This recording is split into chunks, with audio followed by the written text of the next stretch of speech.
ஜீவநீரோடை ஊழியங்கள் வழங்கும் இதயத்திற்கு இன்று ஒரு சிந்தனை.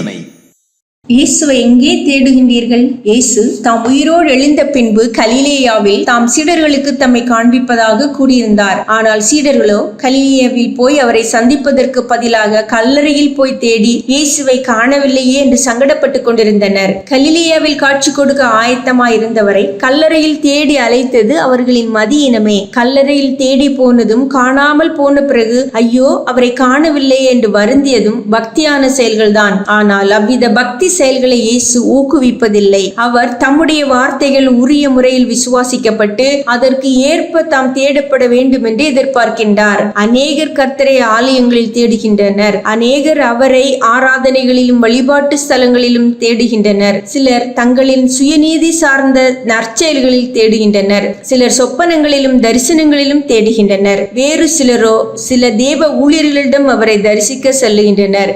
எனவே அவரை அங்கெல்லாம் காண முடியாமல் போய் ஏமாற்றம் அடைந்து தங்கள் தேடல்களில் அதிருப்தி அடைகின்றனர். ஆனால் கர்த்தர் தேடப்பட வேண்டிய இடம் ஆலயமோ ஆராதனையோ தேவ ஊழியர்களோ அல்ல. அவரை நமக்குள் நாம் தேட வேண்டும். அவர் தம்மை நமக்குள் காண்பிக்க விரும்புகிறாரே அன்றி வேறு யார் வழியாகவோ எதன் வழியாகவோ அல்ல.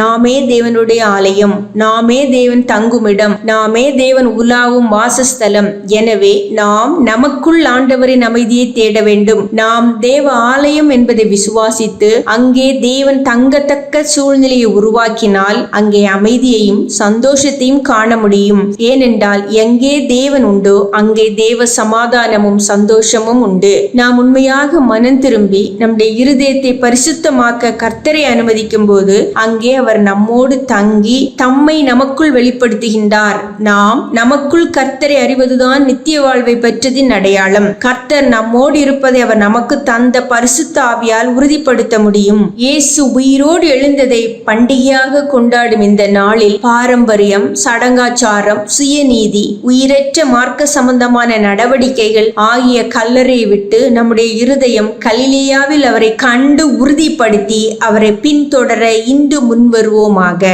சிந்தனைக்கு, இயேசுவின் கருத்துக்களை கடைபிடிப்பதல்ல, இயேசுவின் கரங்களை பிடித்து நடப்பதே கிறிஸ்தவம். இயேசுவின் கருத்துக்களை கடைபிடிப்பதல்ல, இயேசுவின் கரங்களை பிடித்து நடப்பதே கிறிஸ்தவம்.